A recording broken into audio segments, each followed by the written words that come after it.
Ce spectacle vient de clôturer l'une des premières expositions officielles nationales dédiées à la culture kanak, ici sur le sol français.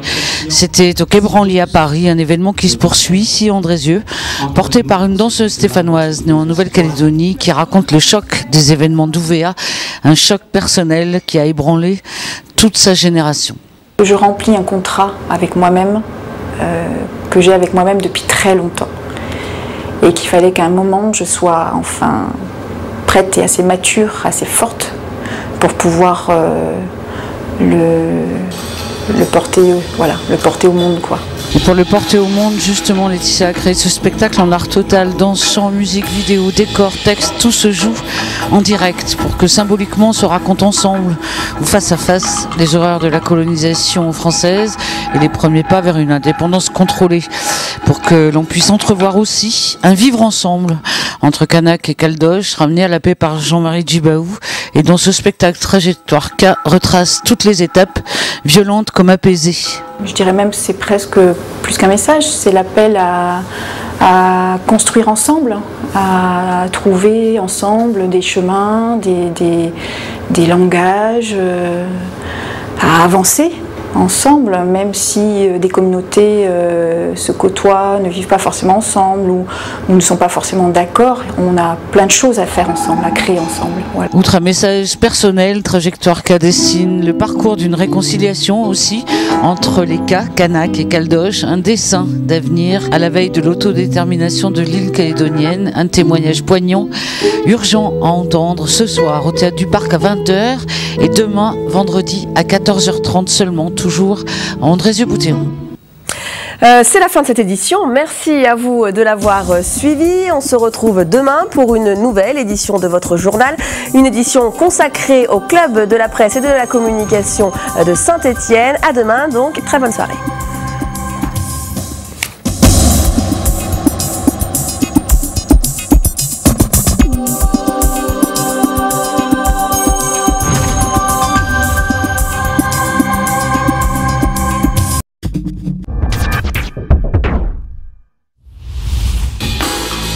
Bonjour, bonsoir, bienvenue dans Côté Scène. Cette semaine, nous allons retrouver l'équipe de ce spectacle qui a porté Trajectoire K, un spectacle né ici entre la Loire et la Nouvelle-Calédonie, d'une équipe française et kanak qui prend à bras le corps l'histoire de l'île, la colonisation par la France, le combat des indépendantistes kanak, la crise des années 80, les violences, les événements d'Ouvéa et la mort, le retour à la paix des communautés kanak et caldoche, via les accords d'Ouvéa signés par Jacques Lafleur, Jean-Marie Djibaou, avec une intercession française. Voilà.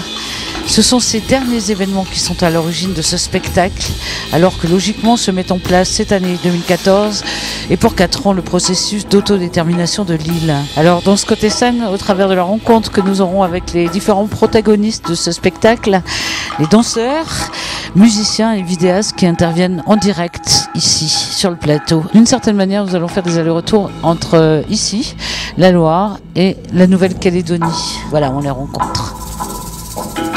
J'ai passé mon enfance dans une mission catholique en Brousse, dans le nord de la Nouvelle-Calédonie. Donc quand on dit mission catholique, c'est des écoles catholiques en tribus, donc 100% on va dire population kanak. Voilà. Et mes parents étaient instituteurs et bien j'étais la seule, voilà, l'élève, l'étrangère. Voilà. Et donc j'ai reçu, grandi, voilà, une éducation, des émotions, des joies, des peines, en mélange, en métissage, voilà. Sachant que, bon, un peu maintenant, on est aussi surtout dans l'idée où c'était à l'époque entre Européens et Kanak, et maintenant on est beaucoup aussi avec les autres communautés, puisqu'on prend en compte les autres communautés, parce qu'elles ont aussi elles participent aussi à la construction de ce pays, c'est-à-dire que aussi ce pays-là a une histoire très violente dans la mesure où toutes les communautés qui sont venues, je veux dire, tout s'est fait dans la douleur, quoi. Donc aussi bien chez les Kanaks, chez les Européens, à partir du moment où l'administration s'est mise en place, tout a été vraiment assez dur pour tout le monde.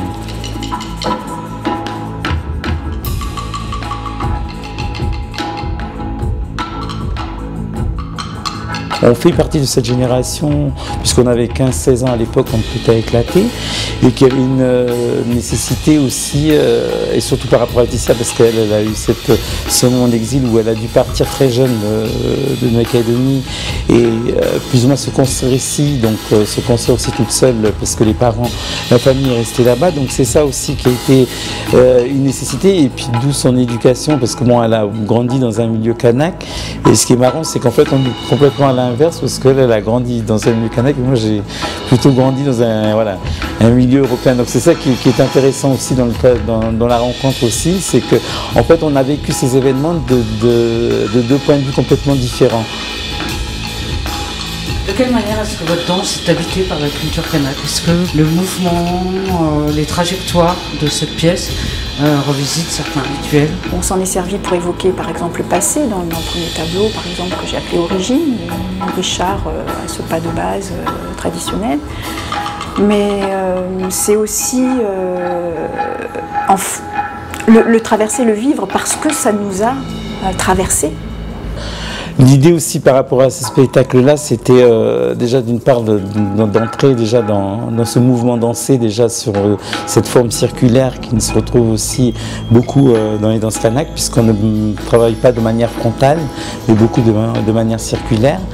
Donc ça c'était une manière aussi de poser déjà, parce que c'est l'image du début aussi, donc qui raconte aussi, c'est un cycle de la vie, donc c'est de la naissance jusqu'à la mort et ainsi de suite, et ça repart, donc il y a aussi cette parole aussi qui tourne, on continue, donc cette parole qui se transmet de génération en génération et qui travaille aussi, en fait tout est vraiment tel que la danse ou la case qui est la maison aussi traditionnelle kanak, donc tout est en circulaire, donc en fait on est beaucoup aussi sur comme le disait aussi un peu l'expo qui se tenait à Paris là il y a une semaine, donc l'art et la parole, puisque c'est l'une des choses aussi qui ressort beaucoup dans la culture kanak, où on est constamment, la parole a énormément d'importance.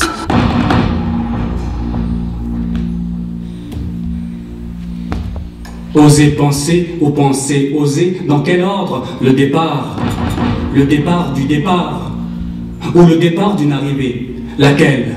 L'arrivée du départ ou l'arrivée d'eux?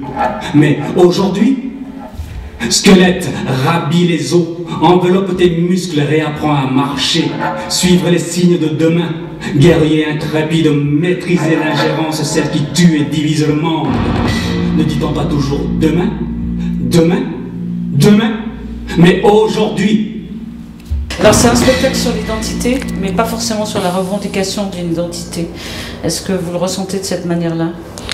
Ou alors de plusieurs identités possibles? Je pense que plusieurs identités possibles, et puis je pense que ce spectacle-là aussi, il est une manière aussi de cicatriser un peu tout ce passé-là. Pour pas mal d'artistes, on est dans une démarche aussi de militantisme, parce qu'on est dans une période où par rapport à 2014-2018, quand on parle des transferts de compétences, indépendance ou non, voilà, en fait c'est toutes ces choses-là. Et je pense qu'il y a, pour moi, c'est une trajectoire de transmission alors? On va dire comme ça, ouais, c'est plus une trajectoire de témoignage surtout. Et je pense que moi, dans l'idée, parce que c'est un peu le rôle que j'ai aussi au pays, c'est beaucoup d'accompagner aussi les artistes qui sont, on va dire, qui sont partis un peu en exil depuis pas mal d'années, qui ont eu envie de revenir au pays, et de montrer aussi à la population là-bas, c'est que ces jeunes-là sont partis à une certaine époque, ils sont partis se former avec cette intention de revenir, et puis de montrer aussi ce qu'ils savent faire, le savoir-faire, ce qu'ils ont appris en étant à l'étranger. Il y a eu toute cette rencontre aussi qui s'est faite avec Laetitia, parce qu'on ne se connaissait pas de nous-mêmes, on s'est connus en fait par hasard à Paris il y a 20 ans de ça, il y a pratiquement presque 30 ans, et après en 2002 quand j'ai eu mon spectacle au Festival d'Avignon, donc on s'est rencontrés une deuxième fois, et là d'où est né le projet 2005, elle m'a parlé de son projet de Trajectoire K, et justement je pense que ces points de vue-là se retrouvent aussi dans ce spectacle-là.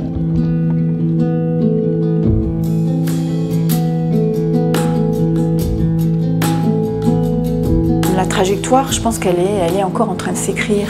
même si des fois on a le sentiment que ça stagne, les transferts des compétences faisant que, mais en même temps une réelle envie. Je pense, après, je ne sais pas, hein, il faudrait peut-être en voir avec Richard et Ala qui vivent au jour le jour là-bas, une réelle envie de passer à autre chose que ce qui a été traversé, toutes les souffrances et tous les assassinats qu'il y a eu, et une réelle envie d'avancer ensemble, d'avancer mais voilà, dans la paix, d'avancer en faisant attention que ça ne rebascule pas en fait. Parce qu'il est grand temps que tu écoutes ton histoire, au sommet de la gloire, par faire tes encochats. Écoutez le vent qui te dit d'aller tout droit. Proposer, écouter et faire pour demain le trait d'union entre hier et aujourd'hui. Les sensations et les mémoires seront tes guides. Puisses-tu t'adresser au firmament et redonner la teneur des couleurs de toutes ces passions. Sur le sol du caillou, tu reposes tes pieds. Les fourmis courent dans tes veines. Auras-tu le temps de les laisser danser? Fouler la terre, rythmer son cœur.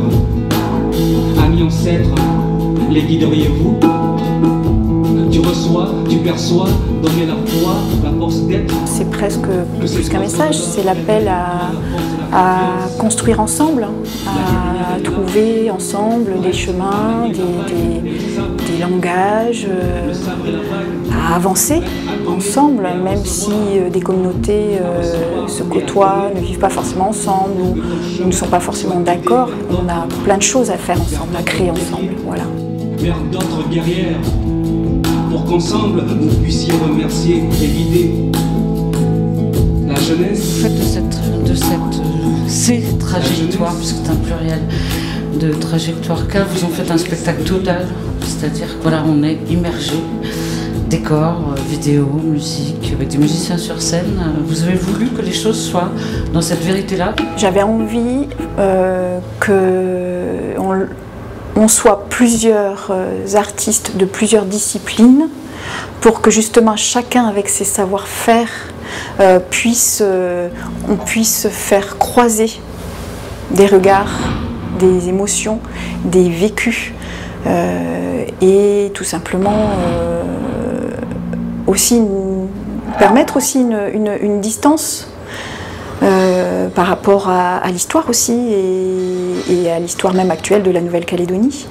Et c'était intéressant donc de croiser ces disciplines puisque y a une belle interactivité avec les musiciens, la musique, elle s'est construite avec nous vraiment, on a vraiment travaillé ensemble du départ. Hein. Donc c'est soit la danse qui appelait la musique, soit c'était l'inverse, c'est la musique qui appelait à créer la danse. Voilà, il y a vraiment toujours comme ça des allers-retours entre la musique, la danse, mais la vidéo également, parce que la vidéo a une partie aussi très très importante pour justement redonner aussi des images fortes et évocatrices de plusieurs pans d'histoire, hein, vraiment du début de la colonisation à aujourd'hui, quoi, après, voilà, en passant par les événements. Voilà, il me semblait judicieux et riche, surtout riche, toujours dans l'idée en fait de métissage. Bon, voilà. C'est assez rare, hein, malgré tout, d'avoir un spectacle à ce point complet. Comment est-ce que vous avez construit comment est-ce que vous avez écrit la musique? C'est-à-dire qu'on a été en résidence sur la Loire, et puis tout est venu, en fait, en fait, le spectacle se compose par tableau. Donc voilà, après chaque tableau, on a voulu illustrer musicalement entre cette alchimie, cette fusion. Moi, dans la musique de trajectoire, j'ai assez beaucoup d'ouverture d'esprit musicalement, ce qui fait que je choisis un peu, voilà, j'essaie de prendre un peu un côté internationalement parlant. Je suis assez large d'esprit musicalement parlant. Ce qui fait qu'avec Pascal aussi, mon acolyte, on essaie de fusionner justement cette alchimie qui donne justement trajectoire. Et ça émerge le public, c'est le côté émotionnel du spectacle.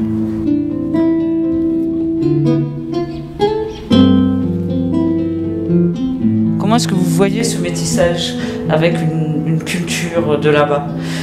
Une culture, je sais pas, de terre, C'est-à-dire que l'inspiration est venue aussi. C'est-à-dire que voilà, on a préféré habiller sur ça. Ben, pour ce tableau-là, par exemple, ben, on a voulu l'habiller comme ça. Pour le tableau suivant, on l'a habillé comme ça. Donc tout est venu en fait par inspiration et puis on a trouvé ça musicalement beau, quoi. Donc entre la tradition et la modernité, c'est-à-dire que voilà, qu'on a. Il y a eu beaucoup d'influence jazz parce que faut dire que je suis aussi saxophoniste et puis j'ai fait du conservatoire aussi pendant 4-5 ans. Et puis voilà quoi, ce qui donne un peu la couleur jazzy. Il y a quand même du traditionnel parce que moi je suis un multi-instrumentiste, c'est-à-dire que vous allez me trouver aussi avec jouer du kaneka avec un bambou. Et ensuite il y a aussi la danse, je chante aussi, je fais des cantiques kanak. Donc il y a aussi des instruments aussi rudimentaires que j'utilise. Donc oui, donc on trouve cette, je te disais tout à l'heure, l'alternance entre la musique traditionnelle et la musique moderne. Comment elle est la musique kanak dans votre création? Comment est-ce qu'elle se retrouve? C'est-à-dire que en Nouvelle-Calédonie, déjà, il faut savoir que la musique en Calédonie, elle s'émerge beaucoup. La musique là-bas, c'est le kaneka, et puis, elle est en pleine émergence, on va dire. Donc, il y a une forte évolution, mais qui reste quand même, malgré tout, assez fermée. Donc, il y a besoin de pôles de s'ouvrir au monde, parce qu'en fait, on est enfermé dans notre carcan de l'océan Pacifique. Il faudrait justement émerger encore plus. Bon, il y a des pôles d'exportation, bien sûr, mais on reste tout de même fermé, je pense, dans notre océan de là.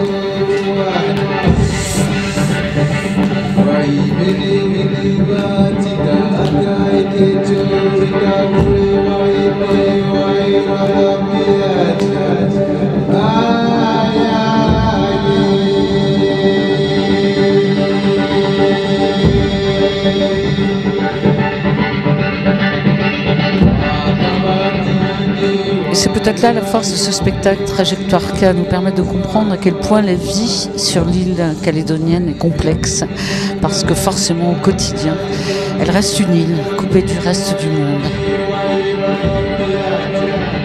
Un spectacle qui nous permet aussi de comprendre à quel point cette vie-là a été difficile, Laetitia dit incompréhensible, quand les peuples kanak et caldoches se sont déchirés. À quel point il a fallu de la grandeur aussi pour se réécouter grâce à la force de certains hommes sur place. Il n'est pas rare qu'un spectacle nous rappelle à l'ordre sur un moment d'histoire, sur une actualité, sur un peuple, et c'est le cas dans ce Trajectoire K donné en clôture de l'exposition Kanak. L'art est une parole, début 2014 au musée du Quai Branly et que l'on a retrouvé ici au Théâtre du Parc à Andrézieux-Bouthéon. Un spectacle qui nous permet d'expérimenter à la fois passé, présent et futur de l'île calédonienne, qui nous permet d'expérimenter métropole et territoire kanak, exil et racines, et qui mixe danse ou musique traditionnelle avec des gestes et sons d'aujourd'hui. Voilà, vous les retrouverez sans doute sur des scènes françaises cette année, cette fin d'année surtout, puisque ce spectacle très personnel est aussi en tournée. Et je vais laisser Laetitia conclure sur les sensations que donne de l'intérieur ce spectacle qui était sa première création. Ça dépend des moments, mais on va dire qu'il m'apaise.